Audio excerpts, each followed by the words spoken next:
ಹಿಂದುತ್ವದ ಹೆಸರಿನಲ್ಲಿ ಬಿಜೆಪಿ ವಿರುದ್ಧವೇ ಸ್ಪರ್ಧಿಸಿದ್ದ ಪುತಿಲ್ಗೆ ಸಂಕಷ್ಟ ಎದುರಾಗಿದೆ. ಕರಾವಳಿ ಬಿಜೆಪಿ ಮುಖಂಡ ಅರುಣ್ ಕುಮಾರ್ ಪುತಿಲ್ ವಿರುದ್ಧ ಎಫ್ಐಆರ್ ದಾಖಲಾಗಿದೆ. ಪುತಿಲ್ ಮೇಲೆ ಲೈಂಗಿಕ ದೌರ್ಜನ್ಯ ಆರೋಪದಡಿ ಎಫ್ಐಆರ್ ದಾಖಲಾಗಿದ್ದು, ಲೈಂಗಿಕ ದೌರ್ಜನ್ಯದ ಫೋಟೋ ವಿಡಿಯೋ ಮಾಡಿ ಬ್ಲಾಕ್ ಮೇಲ್ ಆರೋಪ ವ್ಯಕ್ತವಾಗಿದೆ. 47 ವರ್ಷದ ಮಹಿಳೆಯಿಂದ ಪುತಿಲ್ ವಿರುದ್ಧ ಲೈಂಗಿಕ ದೌರ್ಜನ್ಯದ ದೂರು ದಾಖಲಾಗಿದ್ದು, ಫೋಟೋ ಸೆಲ್ಫಿ ವಿಡಿಯೋ ಮಾಡಿ ಬ್ಲಾಕ್ ಮೇಲ್ ಮಾಡಿರುವುದಾಗಿ ದೂರು ವ್ಯಕ್ತವಾಗಿದೆ.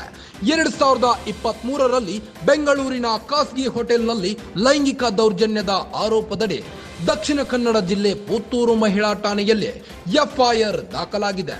ಲೋಕಸಭಾ ಚುನಾವಣೆ ವೇಳೆ ಬಿಜೆಪಿ ಸೇರ್ಪಡೆಯಾಗಿದ್ದ ಅರುಣ್ ಪುತಿಲ್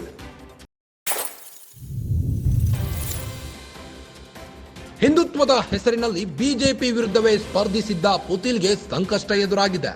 ಕರಾವಳಿ ಬಿಜೆಪಿ ಮುಖಂಡ ಅರುಣ್ ಕುಮಾರ್ ಪುತಿಲ್ ವಿರುದ್ಧ ಎಫ್ಐಆರ್ ದಾಖಲಾಗಿದ್ದು, ಪುತಿಲ್ ಮೇಲೆ ಲೈಂಗಿಕ ದೌರ್ಜನ್ಯ ಆರೋಪ ವ್ಯಕ್ತವಾಗಿದೆ.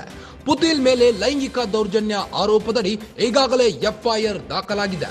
ಲೈಂಗಿಕ ದೌರ್ಜನ್ಯದ ಫೋಟೋ ವಿಡಿಯೋ ಮಾಡಿ ಬ್ಲಾಕ್ ಮೇಲ್ ಮಾಡಿರುವುದಾಗಿ ಆರೋಪ ವ್ಯಕ್ತವಾಗಿದೆ.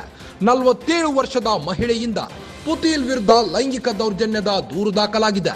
ಫೋಟೋ ಸೆಲ್ಫಿ ವಿಡಿಯೋ ಮಾಡಿ ಬ್ಲಾಕ್ ಮೇಲ್ ಮಾಡಿರುವುದಾಗಿ ದೂರು ವ್ಯಕ್ತವಾಗಿದ್ದು, 2023ರಲ್ಲಿ ಬೆಂಗಳೂರಿನ ಖಾಸಗಿ ಹೋಟೆಲ್ನಲ್ಲಿ ಲೈಂಗಿಕ ದೌರ್ಜನ್ಯದ ಆರೋಪ ವ್ಯಕ್ತವಾಗಿದೆ.